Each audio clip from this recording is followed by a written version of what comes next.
Kat sini dia nyaman sikit kan. So balik-balik aku yang paling handsome, aku yang paling buaya kan. Ni lah ni kejap lagi tu apa, doktor spesialis daripada luar negara tu dia akan lalu area ni kan. Kau tunggulah nanti kan.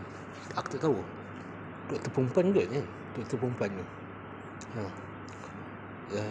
Kabarin dia apa, bini dia doktor kan. Dia siap lah. Aku buat tak tahu kan.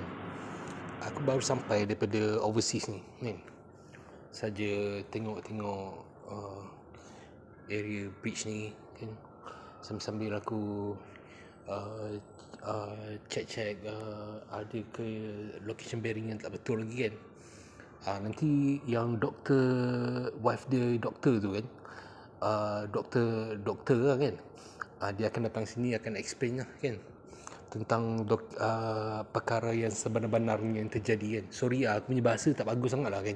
Even aku punya English aku pun tak apa power sangat kan. Dia punya English power kan. Tengok lah, aku present je. Nanti aku masukkan muzik sikit. Nanti itu doktor perempuan tu kan. Doktor kan. Aku tak tahu dia doktor, dia berapa banyak grant university research dia buat kan. Dia apply, dia buat research banyak-banyak, dia buat tesis banyak-banyak kan. Tiba-tiba dia dapat doktor kan. Aku tak tahu kan. Tunggulah nanti dia akan explain kan apa benda yang aku present ni.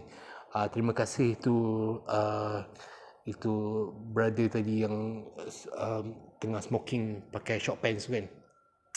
Style anugerah dekan antara fakulti dia. Dia tak suruh lah, tapi aku lalu kat sini dia tengah bersembang dengan orang Asian kat situ lah kan. Sorry aku punya bahasa tak bagus sangat kan. Kau tunggu. Nanti doktor perempuan tu kan, aku tak tahu doktor perempuan nombor 1 ke doktor perempuan nombor 2 ke, aku tak tahu mana satu yang doktor kan. Nanti dia akan datang sini, dia akan buat presentation lah. Sambil tu kita masukkan muzik sikit kan. Korang suka muzik kan?